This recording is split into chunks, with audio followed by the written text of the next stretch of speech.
Okay, guys, please give it up, just like we talked about.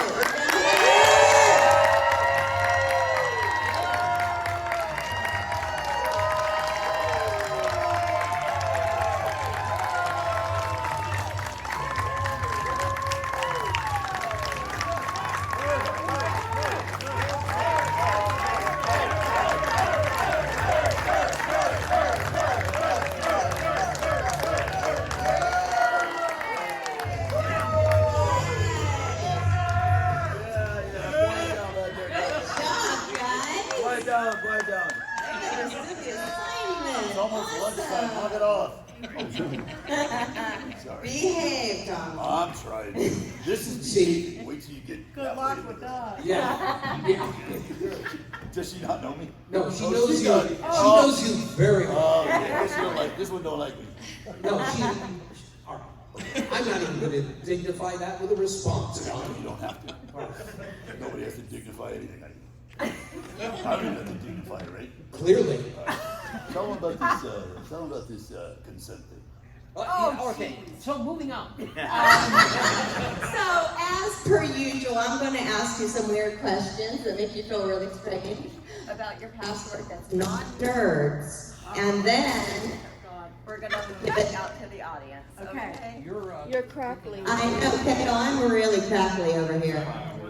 Somebody said On crack. 2. Who said crack? I'm having a hard time waking up. Oh, you said Crack and crack, sir. What did I say, sir? Behave. The sooner we get, the sooner you let me do my job, the sooner you can go get lunch. I'm not gonna be blackmailed. I can be bought off by food. It's not blackmail, it's motivation. I shouldn't let anybody push me around, right?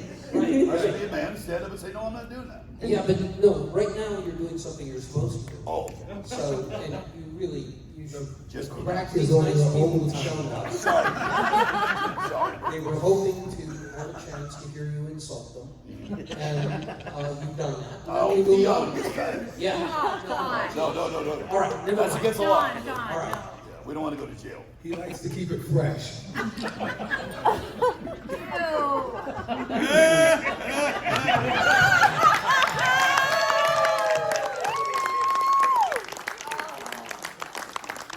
Okay, Larry. All right, let's talk about another stakeout, huh? Way black. Tell me about your experiences on that. Another stakeout that was with Emilio and Emilio Estevez, and of course that small little actor who did Jaws, and actually every job is different because you think you're going to do something and it always turns into something different. I thought I was going to be there for weeks on end, and I was there for 3 days. You're in and out. All right, thank you very much. Bye. And it was fun. It was fun, and it was something that I didn't think I was going to do. I kind of reached out to Emilio. I think actually the opposite. Emilio reached out to me and said, "Hey, I have anything small for you. You want to do this?" I said, "Yeah, come up and I got to go to Vancouver, which is really nice. In case you guys don't know, beautiful. No, Don, it's not in America. And it was. Excuse me, what? I'm taking your picture, fool. I'm surprised. Don't go. Somebody did your homework, didn't you? You know me, don't you? Yeah. No, but my folks loved that movie, so it was kind of on rotation when it was little, way too young to be watching it. Put your hand down, dork. So, Miss Thing over here, it's your turn. Okay, so I don't know what Don is doing.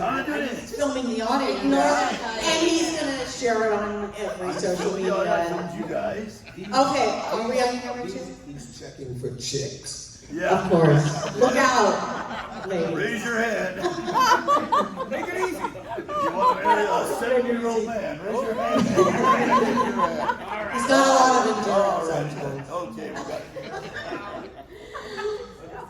Sorry. Okay. Why is she laughing now? What summer? What? Okay, so speaking of family favorites, one of my grandmother's favorite movies, and I spent a lot of time over there. She's responsible for a lot of things I love today, such as musicals and horror.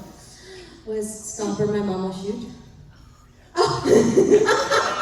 Can you please talk about that? Sylvester Stallone. Well, I watched him go down the elevator and to his trailer with several friends. And that was, he came to the set briefly to do a couple lines. But, and he was very, very nice.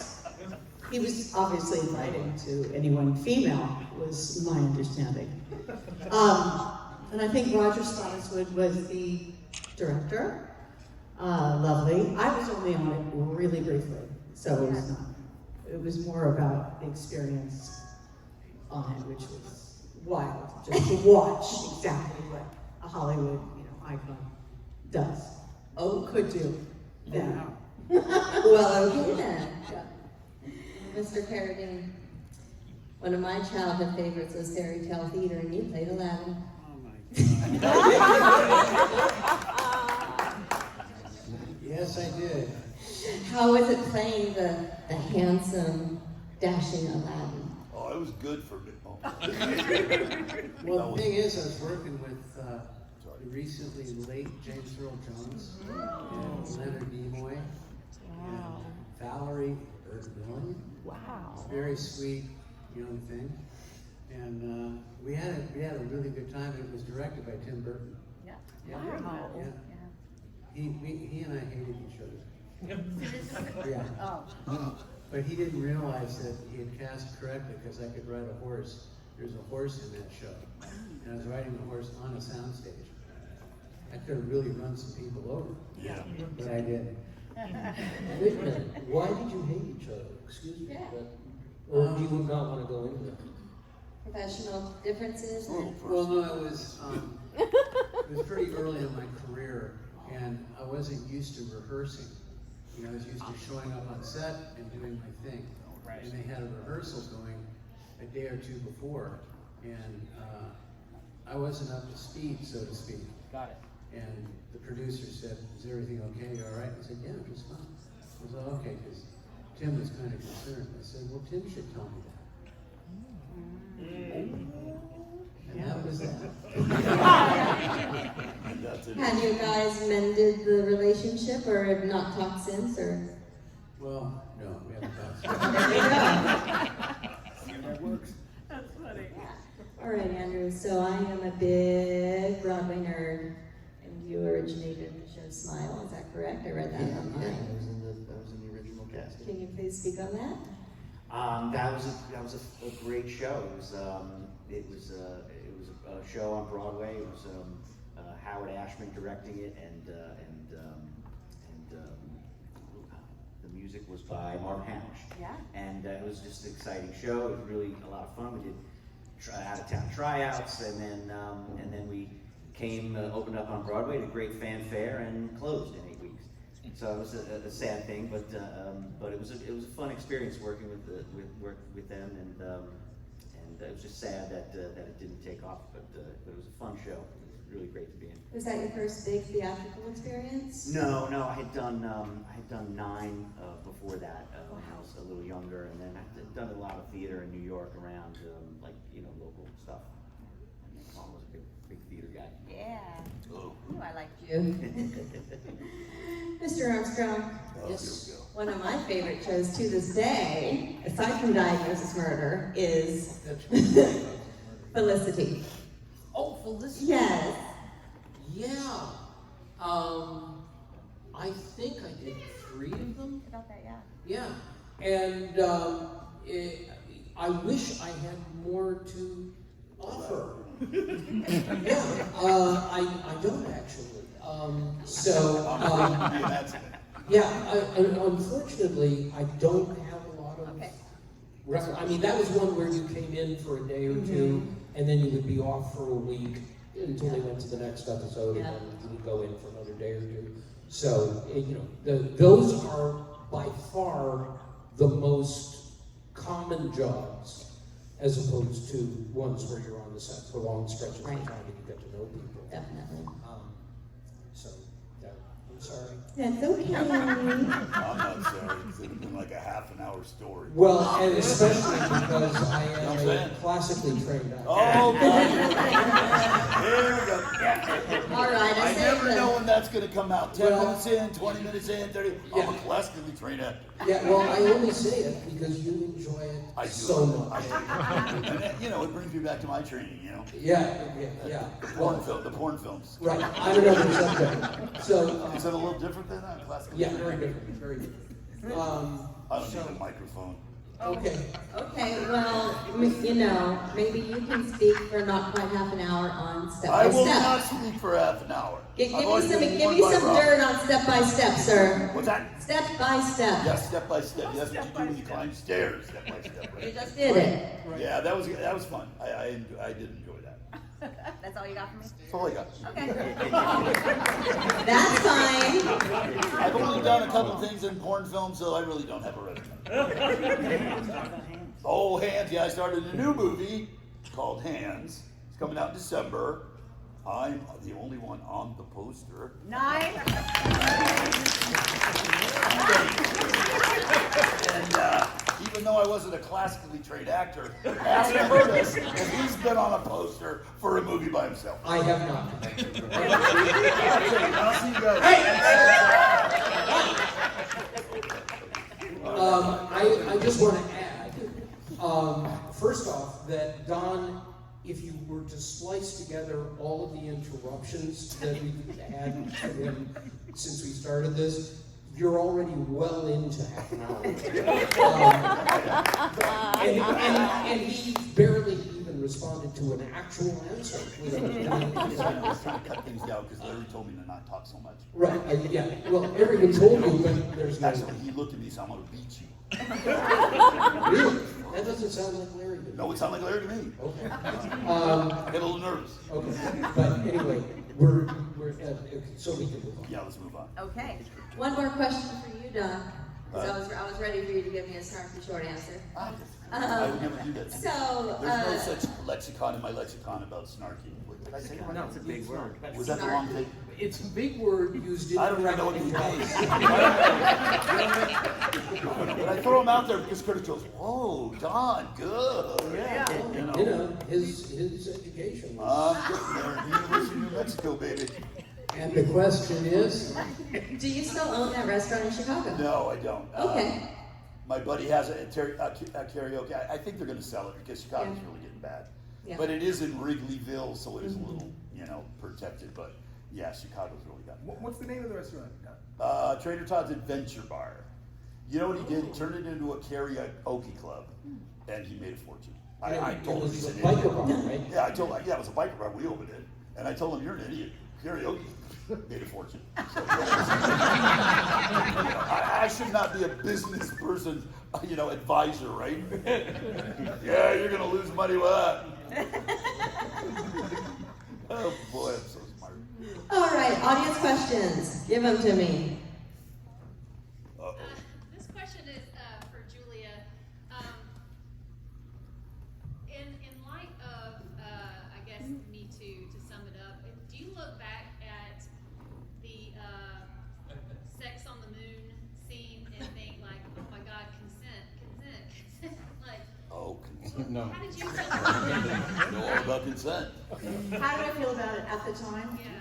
Surprised.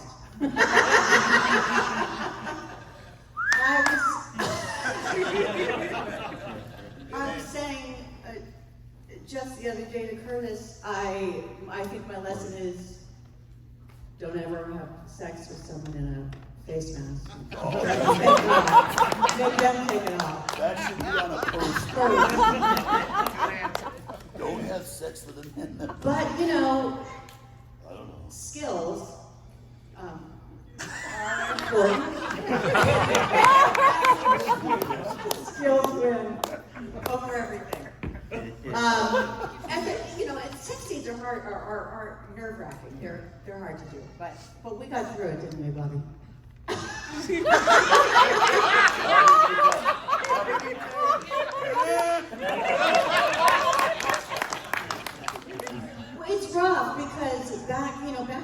like, that wasn't so outrageous in a way. It was certainly a surprise but it wasn't so outrageous as it is now. So now it's like Jail.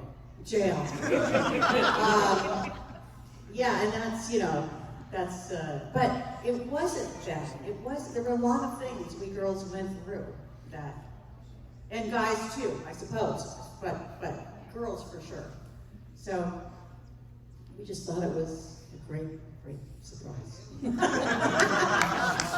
lasted for decades. I have a question about that, which I never asked. Okay. Because now, when you do sex scenes and I'm not speaking. Donald? They have an intimacy coordinator. So explain to them what that means. Well, yeah. So an intimacy coordinator, if you're doing a scene with sex, they have someone who's on the set, and when they close down the set and make it just the director and the intimacy coordinator and the actors, and they go through everything that's in the scene, and the intimacy coordinator. So it's basically like this: show me everything you're going to do. Basically, they're there to make the actors feel comfortable, so that they're not asked to do something that's outrageous. But at the time we were shooting. Sorry. Donald, turn You off. could turn it off. I didn't even know people were gonna call. I don't have a friend. I know. Maybe it's because you're on your phone. Well, this is quite So surprising. what happened? I What don't- happened was, thank you, Don. Yeah, you're welcome. And Curtis is talking. I know. What do we do? I'm trying to be quiet. So They're calling me, man. if you don't turn that I off. don't know how to. So they have intimacy coordinators to make that easier. When they were doing it, I don't know what that, I wasn't there for that, but it was not that kind of a thing. I was there. How was it for you, Bobby, on the intimacy level? It was really, really good. You notice how his voice got like really romantically? Like, Yeah. Like you're gonna put a robe on now. Yeah, exactly. You know, that was really, really good. When I say that to girls, they run. Oh my God! Okay, go ahead. Sorry. Any more questions? Right. The thing I'm kicking myself for is making him come back. He was actually on his way out, and I said, Don, come back. They got rid of me and they didn't even know it. I don't know what I was They saying. usually try to get rid of me like by halftime, you know.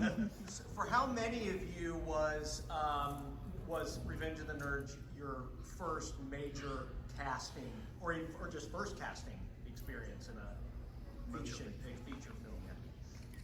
It was my first in a feature. I had done a lot of other like commercials and stuff like that, but I worked, in theater. But it was my first feature for sure that I booked. It was my first audition for a movie. I can't remember what that was, but yeah, it was the first time. And I went in with Jeff and met Jeff Canoe, the director, and read for him, and we really hit it off. And had a great feeling from him about it. So I really felt like, oh, this is gonna happen, and it's gonna work. And you don't usually get that. A lot of times you walk out of an audition like, oh, I bombed or whatever. But I really felt like it good. We made a connection with Jeff, and that was a lot of fun. So right into the rated R deep end. Right into it. You bet. There was a lot of issues about like, oh, what are we gonna allow him to see? What's he gonna like? How are we gonna? There's the whole scene where we're watching the TV. And it's like, well, how's that What gonna did go? they do? What did they do? They ended up just having lights in the TV. I didn't see anything. I wanted to have fun, but also my mom was on set the whole time. It's like, that's not a good situation. No, when your mom's right over your shoulder. Yeah, it's not. It's much better when you just do it on your own. But so that's how that went. So, but yeah, right into the R-rated pool. It was pretty exciting for a 12-year-old. Anyone else want to contribute to that? Well, Gone with the Wind was my first movie starting. No. Wait a minute, didn't you tell Just me let I him started go, that? Curtis. Didn't you tell me I started that one? No, I never told you. Oh, okay. Have Wind was it? What, Don? Oh, there's somebody. okay, man. Why is the devil trying to get I don't know what. I was I was even trying to be quieter. It was my first time playing a gay character, and that was different and fun and releasing. As an actor, you always want to challenge yourself and do things that you don't do normally. You want to expand your horizons, do different things, and you know, you don't know. These guys were so cool. What you guys, I guess, assume but don't know is just like every time you get a gig, it's like going into a new job, and sometimes you get along with everybody, sometimes you don't get along with nobody. Yeah. Sometimes you bond with one person and you don't bond with the others. This was the first movie, and I think you guys can tell, where the cast actually liked each other. And I think that kind of shows in the film. And I want to give a lot of credit to this guy here, because seriously, because the leads determine the tone and the temperature of the set. So if the lead is, I shan't talk to anyone, well, then that's the tone you have for 8 weeks. And if you have a situation where the guy says, hey, everything's cool, it's a comfortable environment to try stuff, and one guy missing here is Tim Busfield and Anthony Edwards, obviously. They contributed to that, and that allows you to relax and try things. And because a lot of things that we tried did not make it. Some of them were good, some of them were bad. But if you have the environment where you can try stuff, you never even have that option.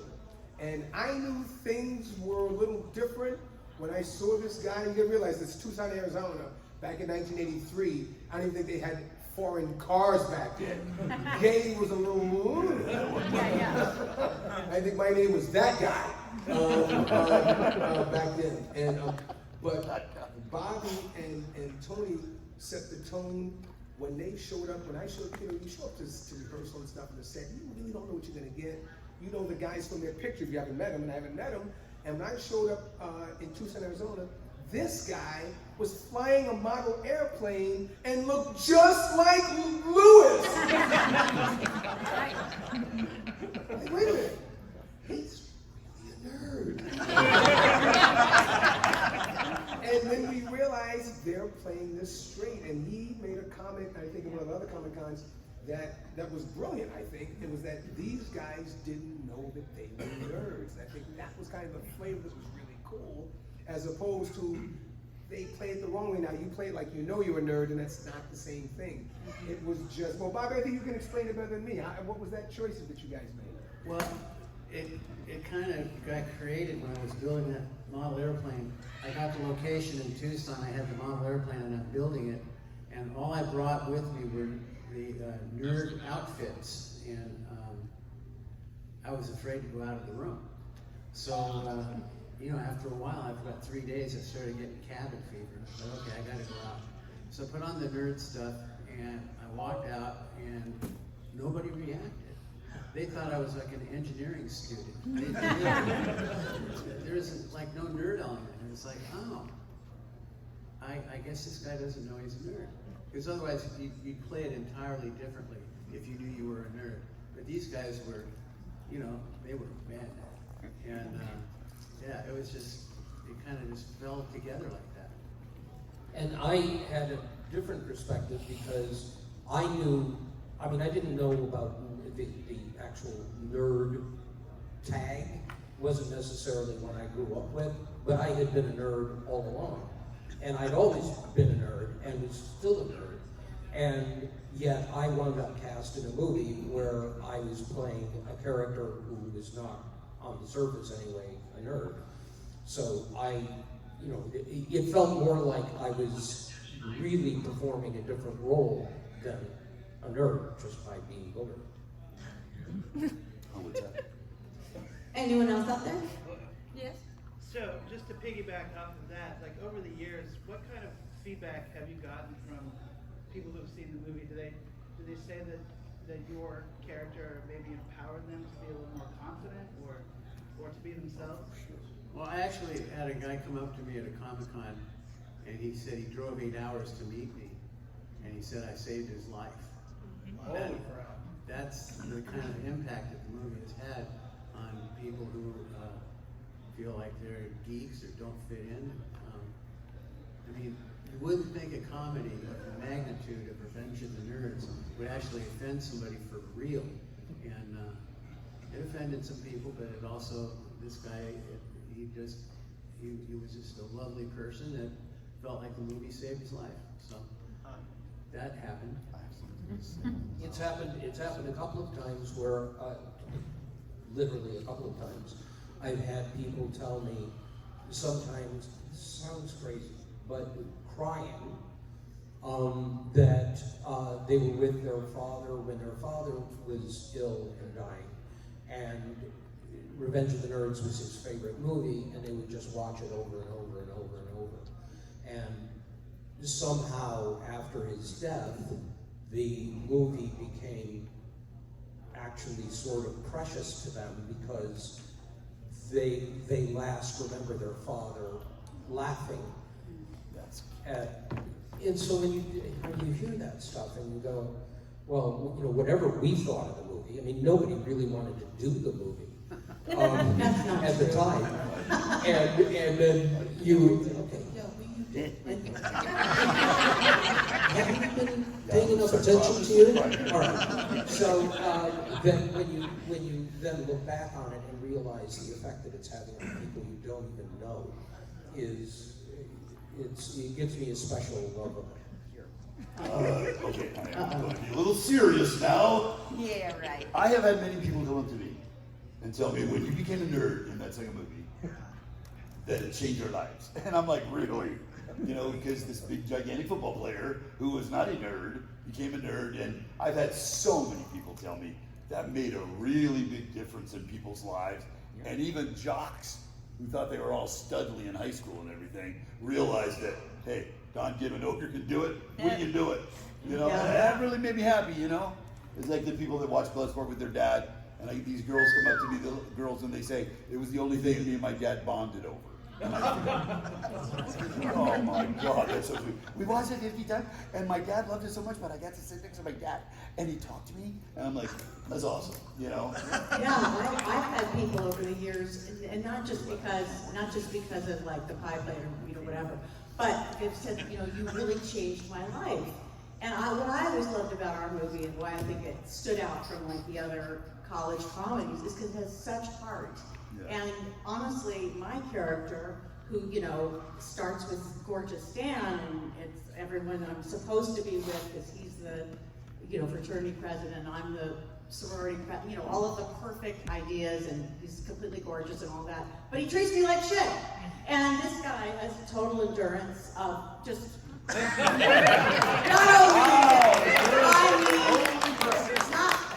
yes, he has that endurance, but he has the endurance of coming again. I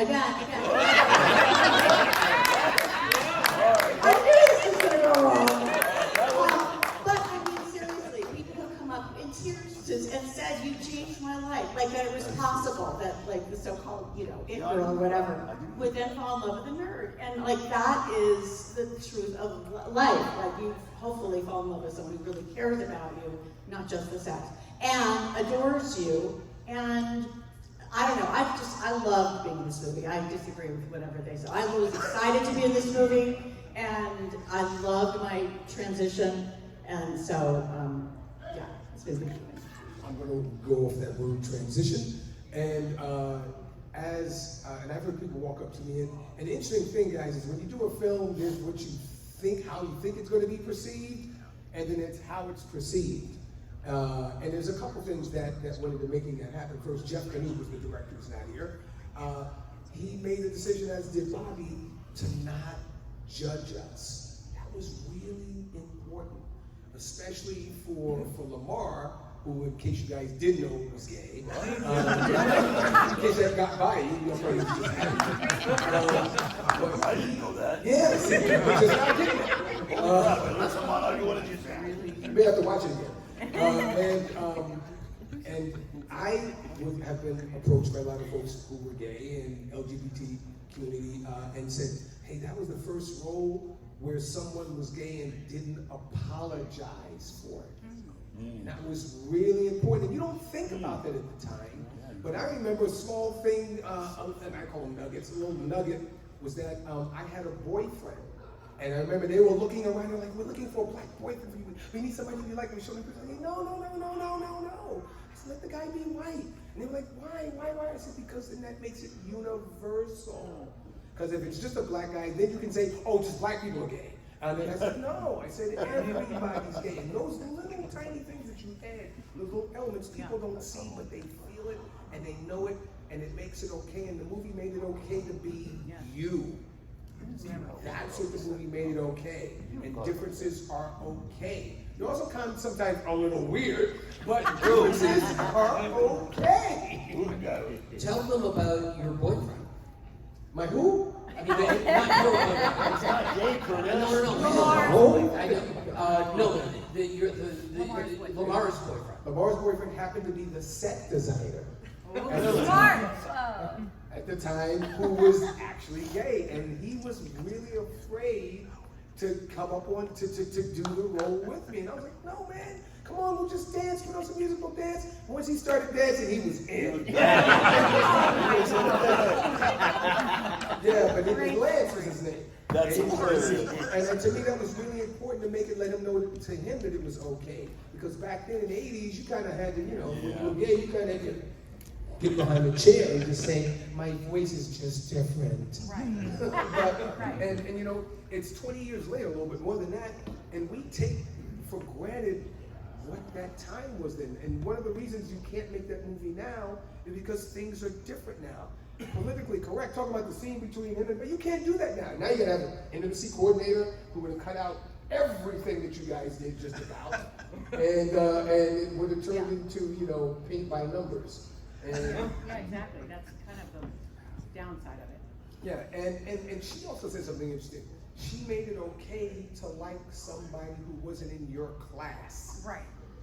My class, that's correct. And that is really cool. And it shows you, go ahead. And also that, even Betty or Betty's or whatever, also feel like nerds. Like there's definitely parts of Betty that weren't able to be acknowledged, like things and worries that I have and that everyone has, and that everyone has got pieces of them that are a nerd, so to speak, and that it's important to have someone, to be embraced by everybody, for everyone to embrace our parts. Bobby, did you see that when you first read the script? I'm just curious, did you see what we're talking about right now? Did you see that when you read the script? No. His honesty No, is brutal. it developed on the set. I mean, leading up to shooting the film, we would get together as a cast and read through the script in front of the writers and try to inject some life into the film. Because the original script was not the movie at all, I don't think. And Not at all. the movie grew out of the parts, the cast. Everybody brought something to the table, and it gelled. That was the having this particular cast with that director and those writers, that team of writers. It was just, and the producers also, who allowed all of this to happen. It would never have turned out the way that in a meaningful way, the way it has, if it hadn't been for that perfect mix. So, I just came up with this question, listening to y'all talk about this, and it's kind of all along this this topic of conversation. Crossing racial lines. There's a black fraternity that comes along and takes you under their wing, and that's lambda, lambda, lambda. Comment on that as being something that might have maybe not been taboo, but certainly not something that was maybe intentional, but ended up coming out being, but hey, kind of an integration type of.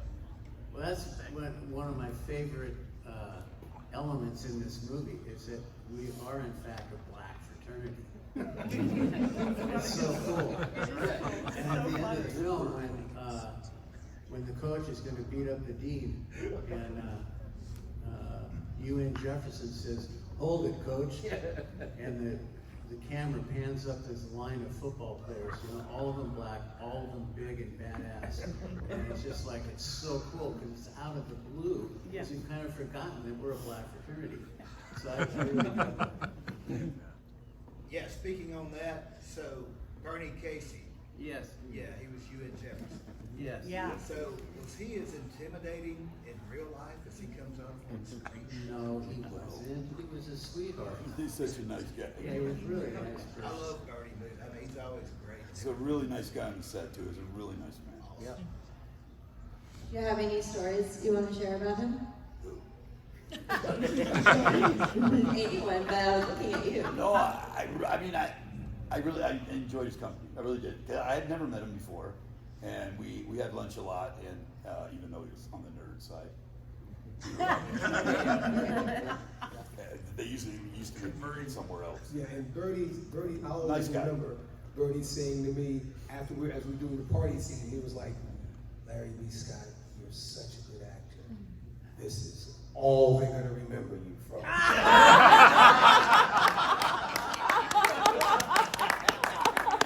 And he was right. That's funny. I saw another hand over here. Yeah. Uh-oh. Well, yeah, I do want to kind of thank you guys because I grew up, I was a kid who grew up in the Bronx and stayed in, played Nintendo and model planes and everything. And then my first one, I was way too young. I was 6 years old when it came out, so I was way too young. And I seen it at the time, but I had a cool mom that would take me to the cool film. And as I grew up, I appreciated it even more. Because again, like I said, I knew it was okay for me to be different. Same thing with my brother, he was gay, he was black. No. Like Lamar was like a child, like he could relate because he was a kid that got picked on and pressured and me. So I definitely appreciate you guys. So my question for you guys is, do you guys keep anything from the set? Cash. Yeah, I have. I have the nerd pack that I used in the movie, and I have the original glasses. I had the nerd sweater like this gentleman's wearing, but I auctioned it off for a good cause. And I have the triangular sign, the wooden sign, Lambda, Lambda, Lambda. So yeah, I had that. I had the red beat it jacket. 5 years ago, I go, ain't nobody's gonna want this. Do it away. I still have my red jacket too, but it's like this big. That's all right. That's all right. You can hang it on the wall. I had Booger's leather jacket, black leather jacket, which I wore in all 4 movies. And I gave it to my daughter who lives in London, and she wears it now. I have all my jewelry, and I used to have all my heels. Betty had great heels in every color. So, yeah. I've had And I 3 gave wives, away so my they got nerd's it jacket. all. I don't have any of it left. Every marriage. See you later, that thing. See you later. What did you have? I had the Letterman jacket. I took everything. I'm dumb. You guys think I'm dumb. I took stuff. I took everything. And then the first wife took a look at me. The second wife took a look, and I have nothing now. You know. And there's a lesson in that for all of us. Or don't marry me. That's really That could be the lesson. Don't marry a man like me. There is no such thing. No, there isn't. I'm one of a kind, and they don't seem to be. Thank you, buddy. Thank you. Young man over there wants to No, are they going to do a reboot? What? Pay attention. Somebody asked me a question? Yes. Oh my God. What's wrong with you? They did a reboot. They tried to reboot it like 2006, I think, or something. McGee. That was a remake. Yeah. That was Well, a remake. what's the difference? The The sort of. difference is a reboot means take us all and sticks in front of the camera again. Oh, I see. Yeah, so it'll try to Like 40 remake. years Yeah, ago. they'll try to remake That's the what we premise should do anyway. Yeah. Yeah. But Right? I think they shot Idiots. two pieces of crystal photography on it and then pulled the plug. I'm not sure why. Oh, the one that they did at Duke? I think It was the bad. reason, whatever it was at Duke, and we think that it was at Duke University. And the problem was, they did the same thing we did, which was when they wanted permission to shoot on the university property, the university demanded to see the script. So they gave them a cleaned up version of the script. And then, which is what our people did. Our producers did the same thing. They gave them a Revenge of the Nerds script with all the really explicit stuff out. And so what happened with the remake is they they found out in the middle of 2 weeks in, they found out what was really going on and pulled the plug. It was actually here, in Scott College, in Atlanta. It was here? Oh, wow. It's an all-girls school, so once they found out, they, It was here? Yeah. Really? Oh, I'm sorry, dude. I thought it was Princeton. What do I know? Yeah. Your old alma mater. I mean, it's my old alma mater. Anyone else out there? Yes, Annabelle. Where are we? I'd love to hear a little bit about what it was like filming that reality game show. Was it King of the Nerds? King of the Nerds. Oh, yeah. That was a blast. We actually cast genuine nerds. We had PhDs, people with master's degrees. We had a gal from JPL, Jet Propulsion Lab, and these real nerds were actually competing to be the king of the nerds each episode, and it was incredible. It was just a great group of young folks. I mean, it was wonderful. That was one of my favorite jobs in my life. Without exaggeration, that was one of my favorite jobs ever. And it was all because we were working with these kids and who were so brilliant, each in their own way. And at the time, my wife and I were living in LA. And after the show was over, they would come back for visits, and we would always have them in our house. So I would have ongoing relationships with these nerds, people who hadn't won. You know, some of them, we moved back to New York. We've already had 2 of them stay with us in New York this summer. So after all these years, we're still in touch with a lot of the nerds from that show. And they've got kids, you know, one of them, Lily, long blonde-haired Lily, she got married this spring and asked me to do the ceremony. So we flew out to Oregon, where she was living at the time, and I got to marry Lily, to her boyfriend. So it meant there were a lot of connections there. I saw someone else over here. Yes. The talent show scene, Oh, yeah. please. Talent show. Talent show. The question? What do you want to know about the talent show? Well, first I think I'll go before we get to the obvious. I think a thing you might be interested in is tell them what it originally started out with. How it originally started out. The talent show scene. Oh, you mean my thing? Yeah. Oh, it's why I'm dressed up as Elvis, which is not explained. I'm in this Elvis outfit, the white jumpsuit, and the reason I'm in, this is what the question is, right? So the reason I'm in that is because in the original shot lineup, Booger was supposed to lip sync Elvis's version of America the Beautiful or something. I mean, one of those things. There was no reason for it, but that was part of the talent show. So they got me dressed up in this ridiculous, jumpsuit. And then when we shot in the middle of the night, we shot all the nerd rap stuff first. And then I was supposed to do mine. And the director and producer came to me and said, they had given me my first, in the hotel room, my first VHS player with a tape of Elvis Presley singing so I could practice in my room. So I'd been working on this for weeks so I would be perfect Elvis. And they came up to me, it's like 4 a.m, and said, listen, we're not probably going to use the Elvis thing in the movie, but I know you worked really hard on it, so if you want to do it anyway, we will. No, that's cool. I'm fine. So that was all I knew from them. Yeah, so everybody had a different bit, and it all got condensed or changed as things do when you're shooting. And I got to work with Andrew at the time. But you guys may not know when you're younger than 18, you're not on the set all day. You're in school most of the time. And then whatever time's left, they try to manage it so that you can come be on the set. So after he was out of school, Andrew would come over and I got to work out with the coordinator, the dance coordinator, or choreographer, sorry, the bit for Nerds. And Jeff and I kind of collaborated on the initial rap, and I looked at it and went, okay, we're not gonna use this, and that. He said, well, that's most of it. I didn't, and then I kind of said, let me just kind of have a shot at it. And then you see what ended up with it.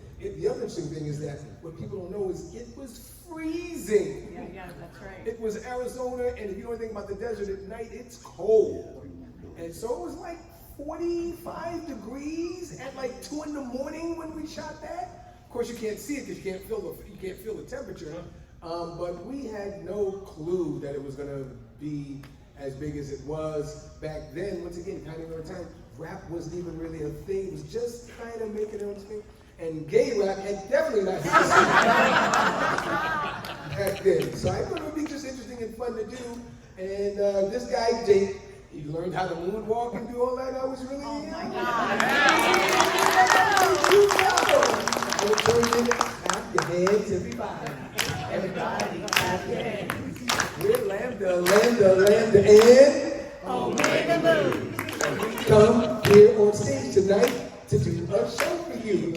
We got Poindexter on the violin, and Lewis and Gibb will be joining in. We got Booker Presley on the main guitar, and a rap by Little Lamar. We got Cassese on the gun.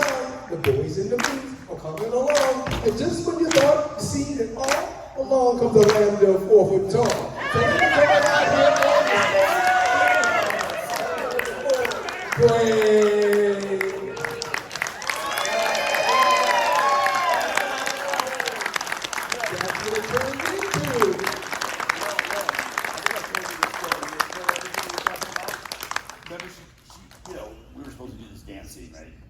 And this poor thing goes, I told her, I said, man, I cannot dance. She goes, I have been able to teach everybody in Hollywood. And I'm like, uh-oh. Me, right? So finally she just said to me, she goes, we'll just shuffle back and forth. And I told her, I just ruined your reputation, Dave. We'll just shuffle back and forth. That was good for me. You broke her perfect record. That poor thing. Oh, She man. was so frustrated. She's like, Oh. this guy's a basketball player and he can't dance. That's funny. Like I couldn't do it. You know? Was that supposed to be in when you were dressed up as cheerleaders? Yeah, remember that? Oh, of course, I love that. Honey, she has this thing so choreographed, you know. Yeah. And I kept on, she kept going down, left, right. And I'm like, all right, I'm trying. I'm doing it. I just get so frustrated. I go, I'm trying. Not like I'm trying to do it. And those are things that when you read the script, it says they dance. Yeah. Yeah. And they didn't know what they The were. nerds perform. And those two words turn into, your imagination, and it's always different for every script. I'll never forget that. You'll be surprised how two words can turn into, they fight. Okay, lady. Turned into Bruce Lee into the dragon. You just don't know. And that's kind of the beauty of giving it up to the artist and seeing what their interpretation is. And sometimes it works out, sometimes it doesn't. For us, we got lucky, it worked out. Yeah. All right. Well, I think that is actually the perfect note to end this on. What? Oh, so now you want to stay? darn it. Oh, now you want to stay. Now you want to stay. In fact, if you guys want to stay, we'll just do the Don Gibb Ogre show. Everyone give it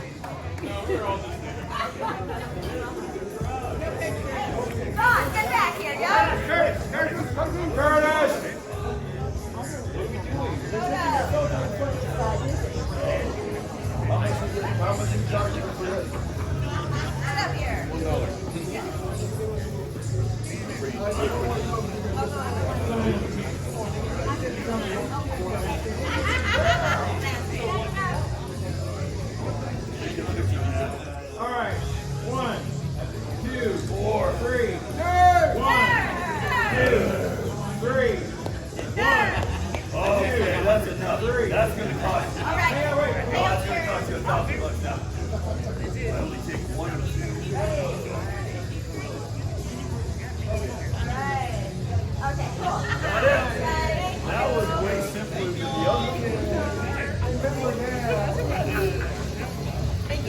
Hello.